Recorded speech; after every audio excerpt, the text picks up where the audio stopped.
நண்பர்கள் அனைவருக்கும் வணக்கம். இன்னைக்கு நம்ம அந்த வீடியோவில் ரேஷன் அட்டைதாரர்களுக்கு ஒரு சூப்பரான அறிவிப்பு ஒன்று வெளியாகியிருக்கு. ஸோ அது என்ன அறிவிப்பு அப்படிங்கிறத இப்போ நம்ம பார்த்துடலாம். தமிழ்நாட்டில் ஆண்டுதோறும் பொங்கல் பண்டிகையை முன்னிட்டு பொதுமக்களுக்கு பொங்கல் பரிசு தொகுப்புடன் ரொக்கமாக பணம் வழங்கப்பட்டு வருகிறது. மேலும் பொங்கல் செய்வதற்கு தேவையான சர்க்கரை, வெல்லம், பச்சரிசி, கரும்பு உள்ளிட்ட பொருட்களும் ரேஷன் கடைகள் மூலமாக விநியோகிக்கப்படும். அடுத்த மாதம் பொங்கல் பண்டிகை வரவுள்ள நிலையில் பொங்கல் பரிசை பொதுமக்கள் எதிர்பார்க்க தொடங்கிவிட்டனர்.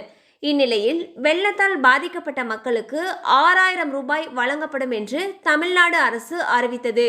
அதன்படி டிசம்பர் 17ஆம் தேதியான இன்று முதல் இந்த நிவாரண தொகையானது வழங்கப்பட்டு வருகிறது. மேலும் அடுத்த 10 நாட்களுக்குள் அனைவருக்கும் நிவாரணம் வழங்கப்படும் என்று தெரிவிக்கப்பட்டுள்ளது. இந்நிலையில் அரிசி குடும்ப அட்டைதாரர்களுக்கு பொங்கல் பரிசு தொகை ரூபாய் 1000 வழங்க நடவடிக்கை எடுக்கப்பட்டுள்ளதாக தகவல்கள் வெளியாகியுள்ளன.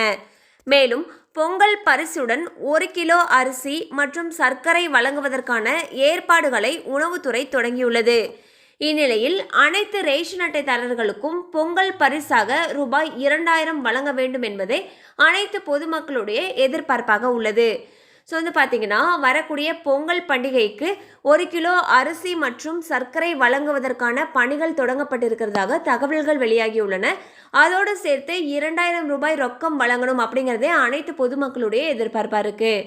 கண்டிப்பாக அந்த அப்டேட் உங்களுக்கு பயனுள்ளதாக இருந்திருக்கும் நம்புகிறோம். மேலும் இது போல் அப்டேட்ஸ் உங்களை உடனே ரீச் ஆகணும்னு நினச்சிங்கன்னா நம்ம சேனலோடு தொடர்ந்து இணைந்திருங்கள். தேங்க்யூ ஃபார் வாட்சிங்.